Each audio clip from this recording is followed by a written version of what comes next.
আগামী ৪৮ ঘণ্টায় রাজ্যে ফের বৃষ্টি। সপ্তাহ শেষে কেমন থাকবে আবহাওয়া? বড় আপডেট দিল আলিপুরের আবহাওয়া দপ্তর। কালের দিকে হালকা শিরশিরানি অনুভূত হলেও বেলা বাড়ার সঙ্গে সঙ্গে পাল্লা দিয়ে বেড়েছে তাপমাত্রা।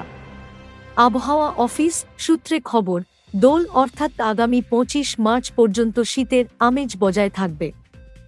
শুক্রবার সকালে কলকাতার সর্বনিম্ন তাপমাত্রা ২০ ডিগ্রি সেলসিয়াস। এদিকে এদিন হাওয়া অফিস সাফ জানিয়েছে, রবিবার উত্তরবঙ্গ ও দক্ষিণবঙ্গের অনেক জেলাতেই বজ্রবিদ্যুৎ সহ বৃষ্টিপাতের সম্ভাবনা রয়েছে। সঙ্গে বইবে ঝোড়ো হাওয়াও। এদিন হাওয়া অফিস আরও জানিয়েছে, ৩০ থেকে ৪০ কিলোমিটার বেগে দমকা ঝোড়ো হাওয়া বইতে পারে উত্তরবঙ্গের একাধিক জেলায়। পাশাপাশি শনিবার উত্তরবঙ্গে বজ্রবিদ্যুৎ সহ বৃষ্টির সম্ভাবনার কথা শুনিয়েছে আলিপুর হাওয়া অফিস।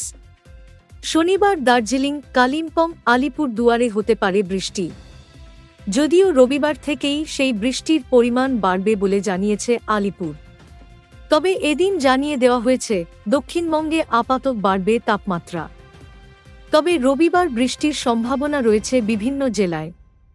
রবিবার ও সোমবার বজ্রবিদ্যুৎ সহ হালকা মাঝারি বৃষ্টির পূর্বাভাস রয়েছে।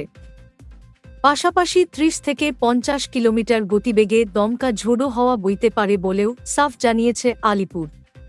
তবে বেশি বৃষ্টির সম্ভাবনা রয়েছে মেদিনীপুর, বর্ধমান, ঝাড়গ্রাম, পুরুলিয়া, বাঁকুড়া, বীরভূম, মুর্শিদাবাদে। পাশাপাশি এদিন হাওয়া অফিসের তরফে আরও জানানো হয়েছে, এই মুহূর্তে ঘূর্ণাবর্ত বিহার ও সংলগ্ন এলাকায় অবস্থান করছে। পাশাপাশি পশ্চিমী ঝঞ্ঝা ঢুকেছে উত্তর পশ্চিম ভারতে। পশ্চিমী ঝঞ্ঝার সঙ্গে তৈরি হয়েছে ঘূর্ণাবর্ত, আর সে কারণেই নতুন করে বৃষ্টির সম্ভাবনার কথা শুনিয়েছে হাওয়া অফিস।